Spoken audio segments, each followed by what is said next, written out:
Hello everybody and welcome to Poland Daily Travel. If you know me, you know where I might be. Yes, it's another castle. And this is a particularly interesting one to me. It's been very, very lovingly restored. You can see how these walls have been topped up with new brick, but you still have the curve of the ancient wall. It's a fascinating place. Big castle too. It's called the Raciborz Castle, of course, because we're in Raciborz on the banks of the Odra River in the town of Raciborz. This is the Piast Castle. Look, some kind of fortress has been here. Some say as long as 1900, 2000 years ago. There are various historians who've kept the record of this particular place, like a fellow by the name of Ptolemy, like a fellow by the name of Anonymous, Gallus Anonymous, have mentioned this town and its importance, and also the importance of the castle here. I'm going to show you the castle in a second, as it's been redone. Crucial place. This is the strongest castle immediately when you come through the hills on the Czech border into Poland. So, as you may remember from previous episode, or a little quick geography on your point, because if you're watching this show, you love geography and travel. It's only about 30 kilometers to the border, something like this. It's not far at all. Okay, and you've got the hills, and this is the stronghold. It's built on a curve in the river, you see. There's a curve in the Odra as it comes into town, and it forms a kind of natural moat around the castle island. Gosh, it's hard to describe. You could write a book on this particular place because of its location. Also, it's a nice castle. Let's have a look at it. It's got everything, actually. It's even got its own brewery. But I'll tell you a little bit about the history and then the brewery at the end.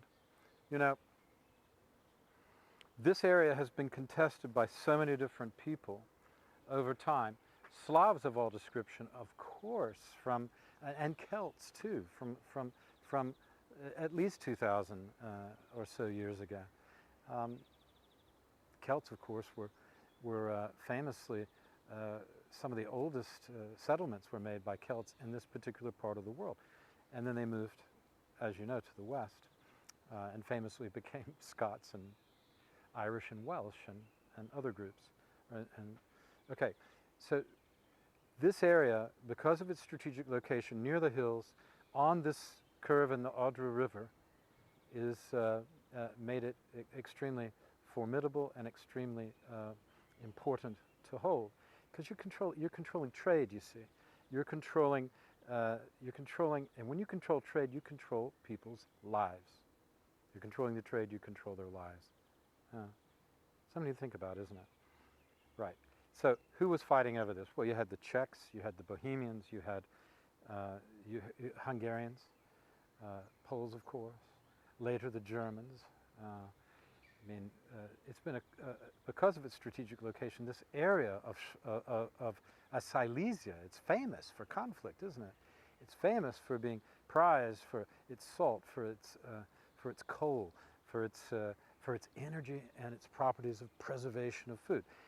This was an important area, and as you come through the mountains, you come from this direction, as you come through and follow the river, this would be your first formidable obstacle. And that's why the Mongols had to come here and attack, as they invaded Poland several times. And one of the times they attacked right here, but they were defeated by the Polish knights at the Battle of Raciborz.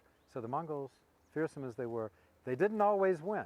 They won the Battle of Legnica later on, but they didn't always win, and eventually they were pushed out by the Polish nobility and their soldiers. So, an excellent place to stop, and there's a restaurant, and you can get some of that famous Raciborz beer, Raciborskie pivo, is made right here in Raciborz. The actual the actual concession, I believe, was given in 1200 by the king to the dukes here to make their own beer. It's a big thing. I mean, you know, you need permission back in those days to make money. You couldn't just make money. You had to make a deal with the king or the local dukes, or both sometimes, in order to get your trade started. It was often a reward.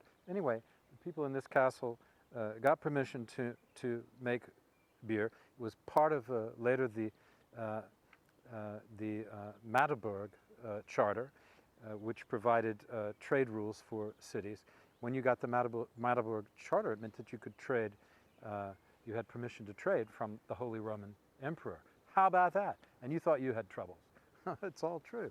That's what makes it even more amusing and fascinating at the same time. And I'll tell you something, if you stop off here, you can go and sit right over there. There's a little restaurant. You can come here for a concert or see an exhibition. They have all kinds of live events here. And it's just a swell spot. Of course, the river is just here, going around, and curves around, as I was just saying. And the old town is over here. But this is where you want to come. This is really the interesting place in town, I would suggest. Not a lot going on in the old town square.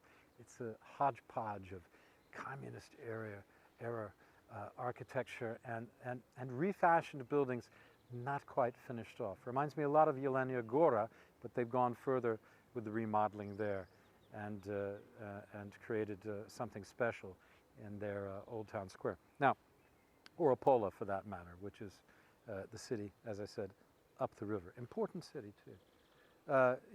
Opola and Raciborz, of course, were the main cities of this era. Upper Silesia, they're the two places. Raciborz first, then Opola, which is now a much bigger city. Okay, that's all I have for you on this episode. I wish I could tell you more because there's so much more to say, but I'll have to put that in my book that I'm writing, and then you can read more about this castle and many other places. Thank you for watching. See you tomorrow night. I'm Will Richardson.